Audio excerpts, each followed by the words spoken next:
Hello guys, in today's video we are going to cover length variable versus length method. सबसे पहले तो आपको ये पता होना चाहिए हम लेंथ वेरिएबल कब यूज़ करते हैं और लेंथ मेथड कब यूज़ करते हैं।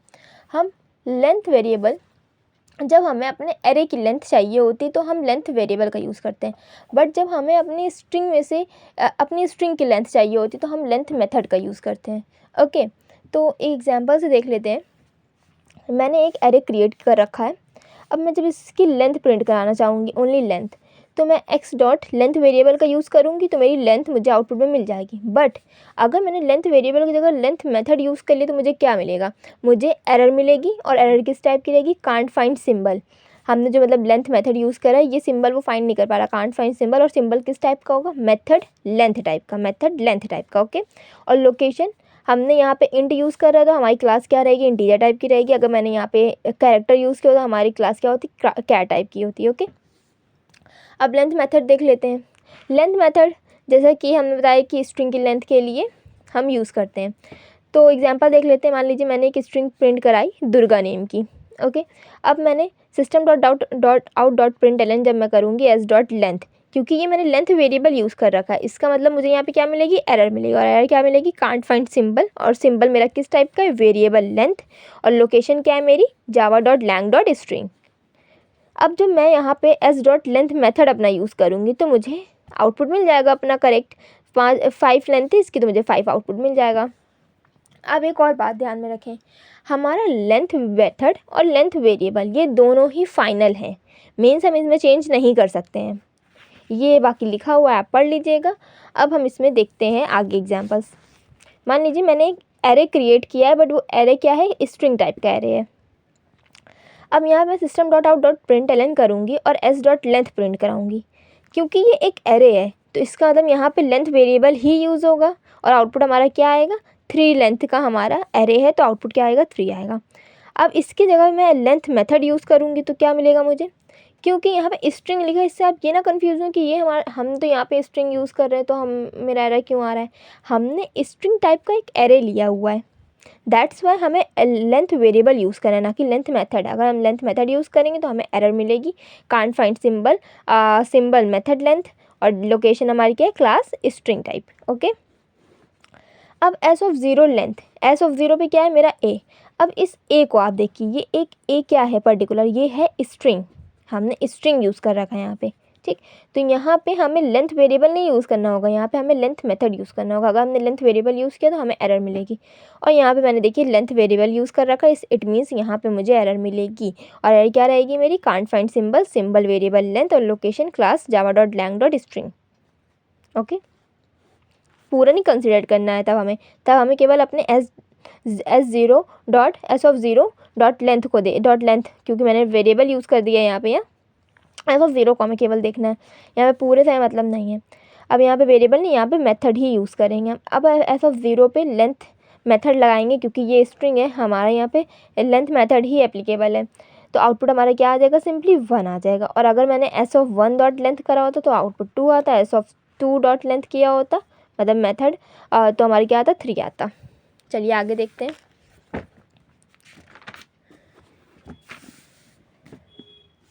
अब एक और बात, हमने यहाँ पे अपना एग्जांपल देखा था सिंगल डायमेंशनल एरे के लिए। अब यही जब हम मल्टी डायमेंशनल एरे के लिए अपनी लेंथ प्रिंट कराना चाहेंगे, मान लीजिए मैंने एक 2 डायमेंशनल एरे क्रिएट किया, उसका बेस साइज़ क्या है 6 है और बाकी का क्या है 3 है। ओके, तो हम जब अपना एक्स डॉट लेंथ प्रिंट कराएंगे तो हमें केवल बेस साइज़ ही अपना मिलेगा, बाकी आगे वालों से हमें कोई मतलब नहीं। अगर हमें आगे का प्रिंट करानी है लेंथ तो हम पर्टिकुलर जा के एक एक पे चेक करेंगे कितनी लेंथ है। जैसे यहाँ पे एक्स ऑफ ज़ीरो, ये एक्स ऑफ, ये हमारा एक्स है, रेफरेंस वेरिएबल एक्स है हमारा। ओके, रेफरेंस वेरिएबल हमारा एक्स है, तो एक्स ऑफ ज़ीरो पे मेरा क्या है, ये है, इसकी लेंथ क्या है, लेंथ वेरिएबल से चेक करेंगे बिकॉज ये एरे है, तो हमारा आउटपुट क्या आ जाएगा, 3 आ जाएगा। एक्स ऑफ 1 पे भी 3 है, एक्स ऑफ 2 पे भी 3 है, तो सबकी 3 ही है। बाकी ये आप पढ़ लीजिएगा। हम आते हैं अपने एनोनिमस एरे पे। एनोनिमस एरे मीन्स जिसका कोई नाम ना हो।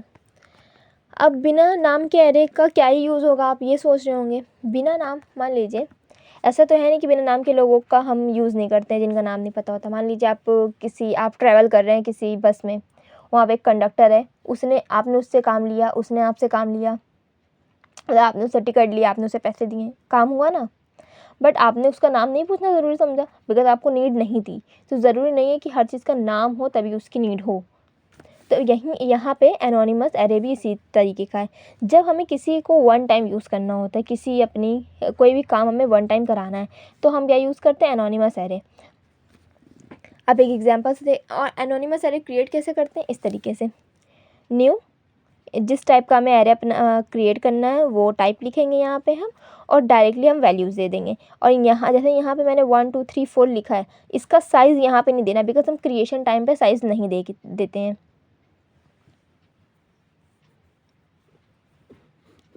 अब आगे देख लेते हैं। और अगर आपने यहाँ पे क्रिएशन टाइम पे दे दिया अपना, तो हमें क्या मिलेगी, एरर मिलेगी। आप सिंगल डायमेंशनल एरे को भी एनोनिमस बना सकते हैं और मल्टी डायमेंशनल एरे भी हमारे एनोनिमस होते हैं, हम उन्हें भी क्रिएट कर सकते हैं। एक एग्जांपल देख लेते हैं।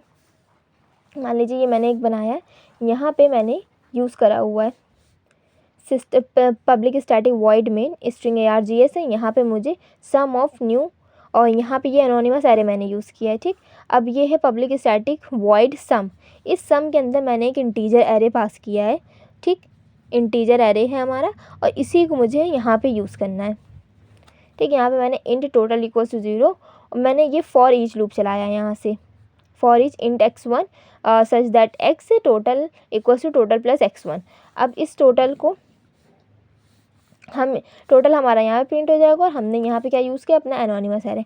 अगर हम चाहें कि हमें अपना चेक करना है कि हमारे 0 इंडेक्स पे कौन सा एलिमेंट है और 1 इंडेक्स पे कौन सा है, तो हम ये नहीं प्रिंट करा सकते, क्योंकि हमारा एनोनिमस एरे एक ही बार यूज़ होता है, तो हम उसको यहाँ पे एक ही बार यूज़ कर पाएंगे। अगर आप चाहते हैं कि आप उसे मल्टीपल टाइम यूज़ करें, चलिए एक एग्जाम्पल समझते हैं कि मल्टीपल टाइम आप कैसे यूज़ कर सकते हैं। मान लीजिए आप किसी बस में ट्रैवल कर रहे हैं, वहाँ पर आपको एक बंदा मिला।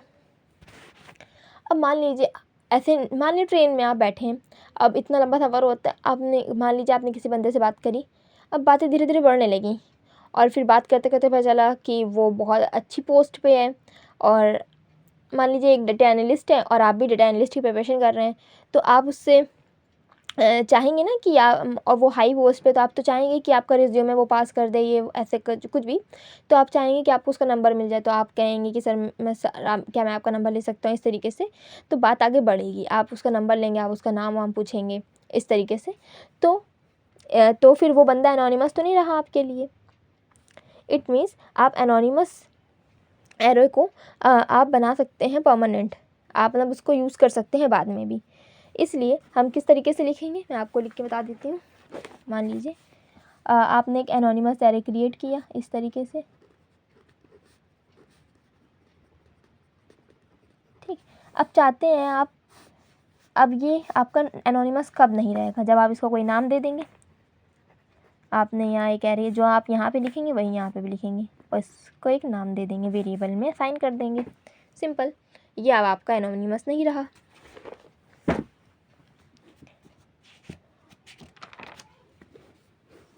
आगे चलते हैं, और ये सब तो आपको पता ही होगा। चलिए, ये एक एनोनिमस एरे है, अब हम इसमें कौन कौन सी वैल्यू असाइन कर सकते हैं। अब मैंने इंटीजर यूज़ किया, तो मैंने एक डायग्राम बताया था आपको, उस डायग्राम के अकॉर्डिंग आप क्या क्या यूज़ कर सकते हैं। आप बाइट यूज़ कर सकते हैं, आप शॉर्ट यूज़ कर सकते हैं, इंटीजर आगे लॉन्ग रहता है, बट आपको लॉन्ग यूज़ नहीं करना है बिकॉज इंटीजर से बड़ा हो गया, फ्लोट और डबल, ये सब आप नहीं यूज़ कर सकते। आप इंटीजर है तो आप इतना ही यूज़ करें, यहाँ पे आ जाएगा आपका कैर, बस इतनी चीज़ें आप यूज़ कर सकते हैं।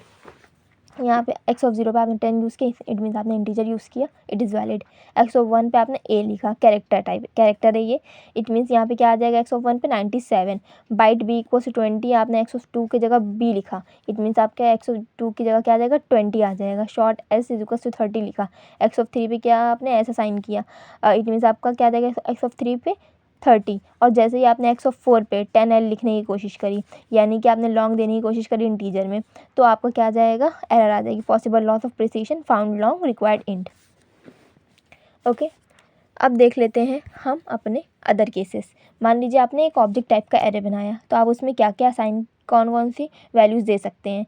ये तो आपकी नॉर्मल हो गई, जो आप यूज़ करते हैं। अब आपने एक ऑब्जेक्ट टाइप का बनाया है एरे, अब उसमें आप क्या क्या डाल सकते हैं, आप ए ऑफ 0 पे आप अपना ऑब्जेक्ट बना सकते हैं, ऑब्जेक्ट नेम का स्ट्रिंग दे सकते हैं, वैलिड है ये भी, स्ट्रिंग में आप डाइन लिख सकते हैं। फिर ए ऑफ 2 पे आपने इंटीजर दिया, ये सब क्या है, इसकी चाइल्ड क्लासेस हैं, ऑब्जेक्ट का ऑब्जेक्ट क्लास की हमारी सब चाइल्ड क्लासेस हैं, तो आप यूज़ कर सकते हैं ये सब। फिर आते हैं अपने नंबर पे। नंबर हमारा एक एब्स्ट्रैक्ट क्लास है, तो इसकी जो चाइल्ड क्लासेस हैं वो सब क्या है, इंटीजर हैं, डबल हैं, बाइट है, शॉर्ट है, सॉरी बाइट, हाँ इंटीजर है, डबल है, कैरेक्टर है, फ्लोट है, बाइट, शॉर्ट, ये सब आपकी नंबर की क्या है, चाइल्ड क्लासेस हैं,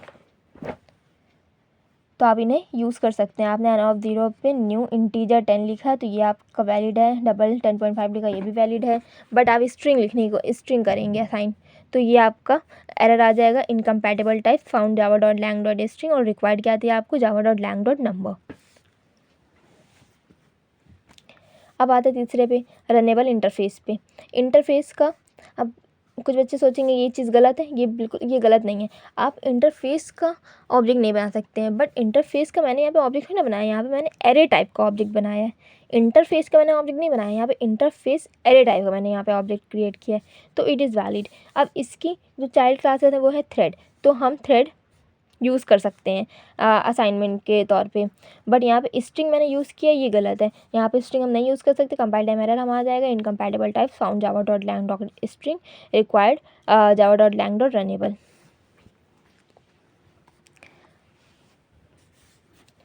फिर ये हमारे कुछ टाइप्स हैं, एरे के टाइप हैं, और अलाउ एलिमेंट्स कौन कौन से एलिमेंट्स हमारे हैं, जैसे प्रिमिटिव एरेज में, लाइक जो मैंने ये यूज़ किया है ये प्रिमिटिव एरेज है, तो any type which can be implicitly promoted to declare type.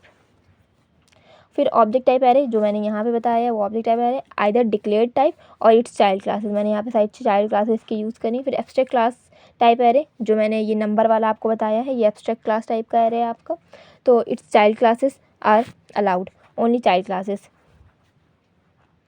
फिर इंटरफेस टाइप एरे यानी कि मैंने रनेबल वाला आपको बताया, तो इसमें its implementation class, objects are allowed, जैसे ये थ्रेड था, थ्रेड मैंने यूज़ किया, बाकी मैं नहीं यूज़ कर सकती। Thank you so much. आपका यहाँ पे एरे कंप्लीट होता है। सो मिलते हैं नेक्स्ट वीडियो में। Thank you.